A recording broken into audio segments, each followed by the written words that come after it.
and welcome to my channel. This is Eleni, and today I'm going to show you how I use this oval stamp to create faces. You can use ink but also watercolors or gouache to make the impression on watercolor paper. And there are two crossed lines on this specific stamp, so you can easily see where to put the facial features. The stamp that I'm using is from a set called Mix and Match by Jane Davenport, and I'm also going to use her layer cake paints that are a kind of creamy gouache, paint pens, colored pencils, soft pastels and markers. You can also come along and play with me using whatever brand of art supplies you have, and you can also use the free printable sketch that you can find in the description box below.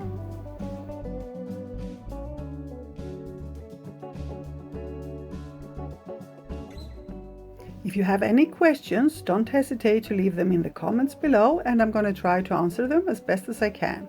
Hope you enjoy my process and come and play along.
And this is it. Hope you came along and played with me, and hope you had fun, maybe even learned something. If you enjoyed this video, please give it a thumbs up, leave a comment under it, but also make sure to subscribe to my channel and click the bell to get notified about my new videos, because by doing all that, you are helping me draw more attention to my channel and reaching more people. Thank you very much in advance. See you soon. Love and kisses.